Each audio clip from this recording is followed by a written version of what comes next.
السلام عليكم ورحمة الله وبركاته. يا رب الجميع يبقى بخير. خلصت حدودة مباراة القمة، وهو بصراحة يعني أنا واحد من الزملكاوية اللي آخر فترات كان بيحضر الماتشات في الملعب، وبصراحة أنا كنت متوقع والأقرب أصدقائي قايل لهم إن الزمالك هيتغلب بسكور، لأن هم تملي يقعدوا يقولوا لك ماتشات القمة مش ليها مقاييس. لا يا جماعة، ماتشات القمة ليها مقاييس زي اي ماتش عادي، في اللي هي الايه، الثبات الانفعالي والفرقه شكلها عامل ازاي قبل المباراه وبفتره طويله. طب الانكسارات اخبارها ايه؟ طب الانتصارات اخبارها ايه؟ طب يعني في معايير معينه لاي ماتش قادم، مش القمه بس. يزيد عليه ماتش القمه الحماس بقى وفورانك كلعيب ان انت عايز تعوض تعادل ما، ان انت، لكن احنا هو مش اخفاقات بمعنى ان انت بتبقى كويس فبتتعادل او انت بتبقى كويس فبتطلع من الكاس. لا يا جماعه، احنا لم نقدم شيء. يعني الزمالك بقاله شهرين لم يقدم شيء، وبدايه الموسم بصراحه يعني من بدايه الموسم، وتستعجب هنا لمديرك الفني اللي عمل من الفسيخ شربات السيزون اللي فات، لم يستطيع عمل فسيخ شربات السنه دي. ده على رأي الجمهور. يعني انا بتكلم كده ليه؟ يعني خلينا ماشيين في نسق الجمهور اللي بيقول لك كل الصفقات اللي عندنا كلها وحشه قوي ففسيخ. طيب، كل النغمه بتاعت نهايه الدوري السنه اللي فات او نهايه السيزون السنه اللي فاتت، المدرب الكبير الذي يصنع من الفسيخ شربات. لماذا لم يصنع من الفسيخ شربات من بدايه هذا الموسم؟ سؤال انا بطرحه. طيب، حاول يفكر ويغير ويعدل مرة واثنين وثلاثة واربعة وخمسة وستة وسبعة. السبعة اخفاقات يا جماعة، سبع محاولاته في 7 ماتشات او 8 ماتشات هي محاولات فريرة لقلب الخطوط. فين البوكس تو بوكس اللي بقى؟ فين الكورة اللي كان بيتنقل؟ فين الخطط اللي هو كان انا مش فاهم. ومرة 4-3-3 3-4-4 5-6-7. يا عم في ايه؟ يعني انت مش في البوندسليجا، الموضوع سهل وبسيط، العب عادي الدنيا حلوه. طيب، اتعصبنا واتنرفزنا وفقدنا نقاط كتير جدا وقلنا سيبوه، طيب يا عم سيبناه ماشي. ومش معنى ان انت جبت لي بطولات تضيع بطولات السنه دي بس عشان النغمه بتاعت يا جماعه ده مدرب كبير جاب لنا بطولات. هي يا عم ويجيب البطولات دلوقتي، هو هيضيع بطوله وبطوله؟ هو احنا هنستنى له؟ طيب خش على اللي بعده. الكارثه الكبرى والطامه الكبرى اللي عملها امبارح. ماذا تفسر كزملكاوي عاقل وبتفهم؟ يعني اقعد ركز كده مع نفسك وما تقعدش تقول هو من مصلحه الزمالك انه يفضل موجود. لا، يفضل موجود ايه؟ هي مش كلام، انت مش بتقول حاجه بقى عملاق، انت هي مش عملاقه، وانا مش طالع في الفيديو اتعملق على حضرتك. هي بالورقه وبالقلم، يعني هي بالورقه وبالقلم. حضرتك اتفرجت على الزمالك وانا اتفرجت على الزمالك، صح كده؟ صح.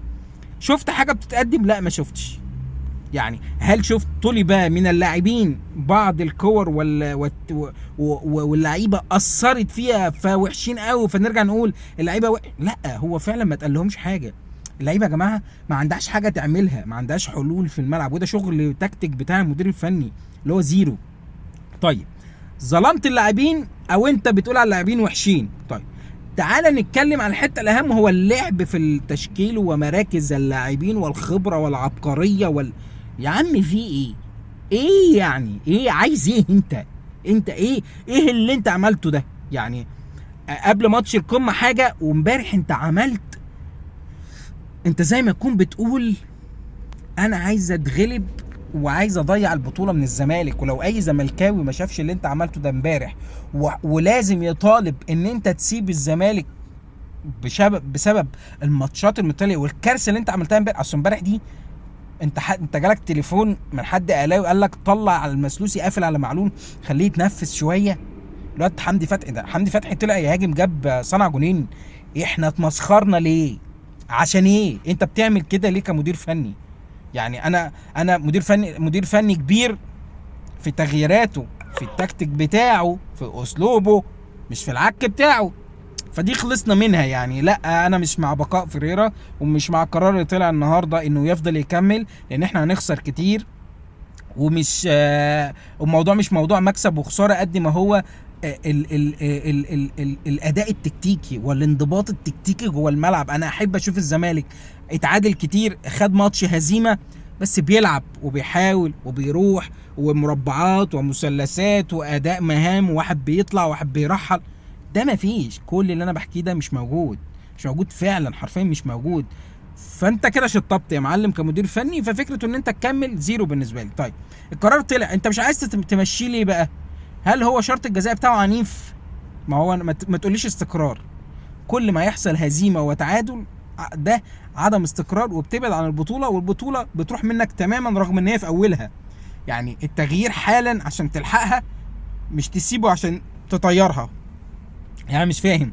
وبعدين هو مهما جددت في الثقه، فكره يا جماعه ان انت تقعد بجدد ثقه يا جدع. هو استنفذ، فيريرا استنفذ الشغل التكتيكي بتاعه مع الزمالك. دي نهايه الكلام عن فيريرا. الشق الثاني بقى بتاع قائد الفريق اللي فاض بينا الكيل بصراحه.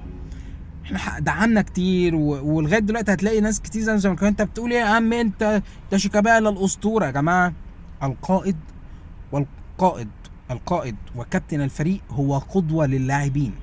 وما كنتش حضرتك قدوة في الصالح العام وفي الأدب والأخلاق والتدريب والانتماء، تبقى ما تستاهلش تشيل شرط أصلا الزمالك، تشيل الشارة، ولا كابتن ولا تبقى كابتن ولا تبقى قدوة لحد تاني.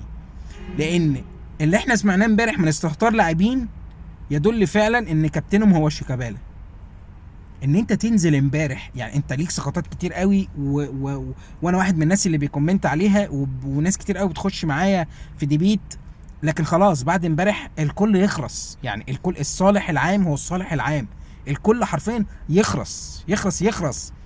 انت لو بتحب شخص يا اخي انتقده في الغلط عشان يبقى كويس. يعني ده حتى اسلوب حياة. انك تنزل مخصوص وتسيب نص ملعبك وتروح على نص ملعب الخصم عشان الجمهور يشتمك وينادي عليك بشتيمه، وتروح هناك تخلي الجمهور يشتم، ده ايه يا عم الجحود اللي انت فيه ده؟ ده ايه الجبروت اللي انت فيه ده؟ هو ليه تهيجت الجمهور هنا ولا هنا؟ استفدت ايه؟ ما انت ططيت على وشك ولطيتنا معاك. انت قائد فاشل، كفايه كده على ما قدمته. لو كنت بقيت في الكوره بس كنت هتفضل اعظم لعيب كوره واحرف لعيب كوره، لكن انت سبت الكوره اخر سنتين ثلاثه دول ورحت في سكك تانية وشتيمه وقله ادب وتشويح، ففقدت فكرا. قائد الزمالك كان طارق حامد ودلوقتي عبد الشافي، كابتن الزمالك كان طارق حامد ودلوقتي عبد الشافي. غير كده الزمالك ملوش قائد. السلام عليكم.